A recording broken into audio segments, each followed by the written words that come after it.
Yeah, I think my film definitely is about much more than just basketball. There's a big political side to it, a historical side, and I definitely felt like it was important to show a little context of Lithuania's political history.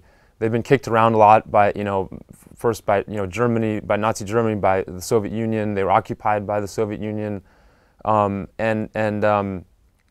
basketball again was something that basically the Soviet Union tried to crush all parts of culture, language, religion, any traditions, but one thing they couldn't really crush was basketball, and the Lithuanians always were great at it.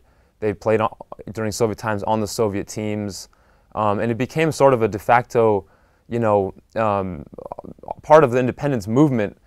There were these professional league teams in Lithuania. There was one from a small town in Lithuania where our four guys, Sabonis, Maršalonis, Kurtinaitis, and Homičius, they all played on this team from Lithuania, and they would play the Moscow Red Army team. And that was during the 1980s, during Soviet times. So it was an inter-Soviet game, and that was so intense, that rivalry. And Lithuania, the team from Lithuania started beating the Moscow Red Army team, who essentially took all the best players from all the Soviet Union.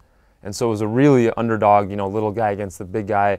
But what was happening back in Lithuania is that, Lithuanians could actually finally they could wave a flag. They could wave a flag for this team. It was a green flag, against the Red Army team, which was a red flag. That you couldn't own a Lithuanian flag. You would be sent to prison or Siberia if you had any, true Lithuanian relics or flags or anything. So it was a very thinly veiled symbol, that they could root for this home team of theirs against the Red Army team.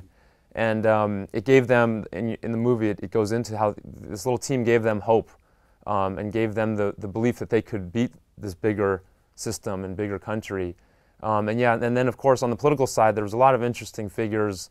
Vytautas Landsbergis, who was the leader of their independence movement, was very pivotal to standing up to Mikhail Gorbachev and the demands of the Soviet Union.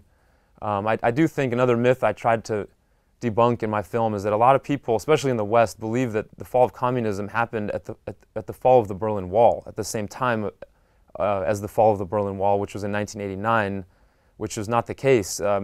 Obviously, that unified East and West Germany and was the beginnings of change, but Lithuania and all the other Eastern European countries that were within the Soviet sphere still had a long way to go and a lot of fighting, and there was some bloodshed, unfortunately, but they made it through and eventually achieved their independence a couple years later.